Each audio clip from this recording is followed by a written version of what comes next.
नमस्कार दोस्तों, मैं आपको महालक्ष्मी व्रत के बारे में बताता हूँ। महालक्ष्मी का व्रत जो है पुत्र पुत्री, सुख सौभाग्य, धन संपदा की प्रार्थना के लिए स्त्रियों के द्वारा किया जाता है। महालक्ष्मी व्रत को भाद्र शुक्ल पक्ष की अष्टमी के दिन सुबह व्रत का संकल्प लेकर के किसी जलाशय में जा कर के स्नान करके स्वच्छ कपड़ा पहने तब ताजी दूर्वा से महालक्ष्मी जी को जल तर्पण दे करके प्रणाम करके किया जाता है। फिर ये घर आकर के शुद्ध 16 धागे का एक गंडा बना करके प्रतिदिन एक गांठ लगानी चाहिए। इस तरह से 16 दिन तक का 16 गांठ का एक गंडा तैयार हो जाता है। और अश्विनी माह की कृष्ण पक्ष की अष्टमी को व्रत रहकर मंडप बना करके और उसके नीचे माटी का हाथी पर महालक्ष्मी जी स्थापित करके उनके पूजन का और विधि विधान से नैवेद्य दर्पण का प्रावधान है।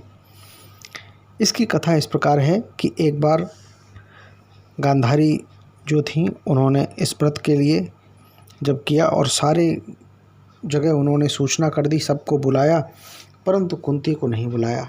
कुंती को इसमें बड़ा अपमान लगा। उन्होंने अपने और पुत्रों से बोला कि कुंती रानी ने बताया कि गांधारी ने सबको तो बुलाया है पर हमें नहीं बुलाया, और ये एक तरीके से समाज में बहुत बड़ा अपमान है।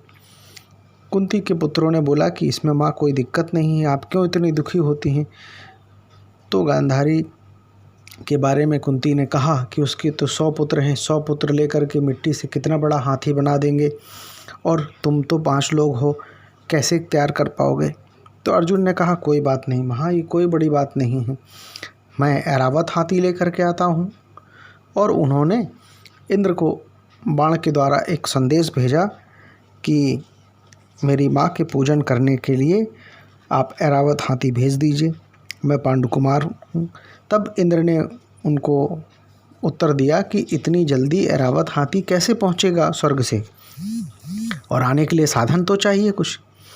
तो इस पर अर्जुन ने उनको पत्र वापस भेजा और उसमें लिखा कि आप तैयारी कर लीजिए और मैं बाणों का पूरा रास्ता बना दूंगा और हाथी उस रास्ते के माध्यम से उतर आएगा। ये जैसे ही जानकारी उनको इंद्र को पहुंची तो उन्होंने मातली सारथी को आज्ञा दी और हाथी को पूरी तरह से सजा धजा करके हस्तिनापुर उतारने का प्रबंध कर लिया।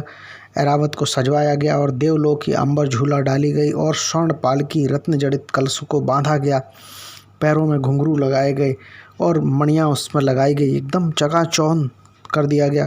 और उसके बाद सारे नगर में अब इधर कुंती ने जानकारी दे दी कि हमारे यहाँ ऐरावत हाथी बाणों के रास्तों से उतर करके आएगा और उसका पूजन किया जाएगा।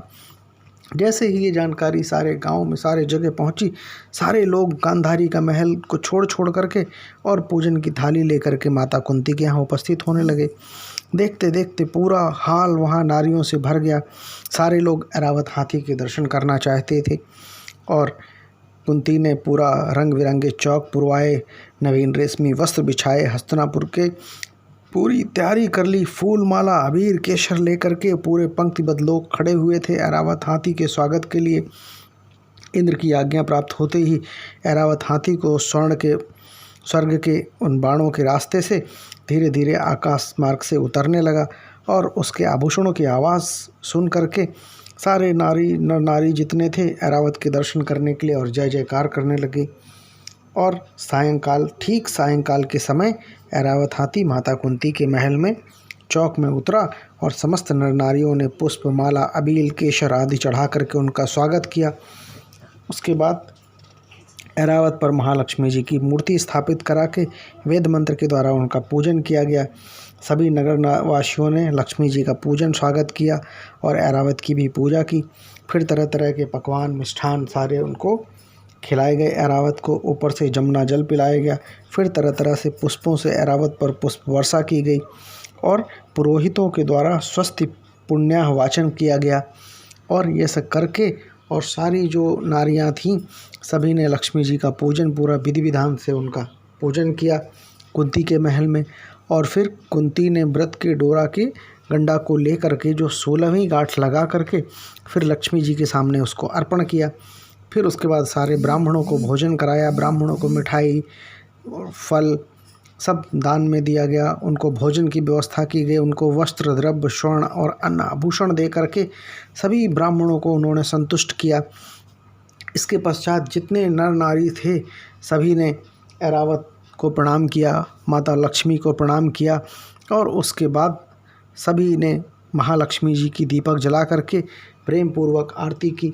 और आरती करने के बाद, पूजन करने के बाद सबने ऐरावत को प्रणाम किया, महालक्ष्मी जी को प्रणाम किया और जो अपनी अभिलाषाएं थीं उनके सामने प्रार्थना करके, हाथ जोड़ करके उनसे प्रार्थना की कि हे माँ लक्ष्मी, हमको उन्नति दो, जीवन में धन धान संपदा दो, ताकि जीवन में हमें कभी किसी के सामने परेशान ना होना पड़े और हम आगे उन्नति के रास्ते पर चलें और हमारा जीवन अच्छा हो। तो दोस्तों, ये मैंने जो जानकारी आपको महालक्ष्मी व्रत और महालक्ष्मी का व्रत किस तरह किया जाता है इसके बारे में जानकारी दी थी। यदि ये जानकारी आपको अच्छी लगे तो इसको लाइक करें, सब्सक्राइब करें। दोस्तों, मैं बार बार आपको कहता हूँ, ये जो घंटी का बटन है इसको आप दबा करके सब्सक्राइब करें, क्योंकि जब आप सब्सक्राइब करेंगे तभी आपको जानकारी आगे मिल सकेगी।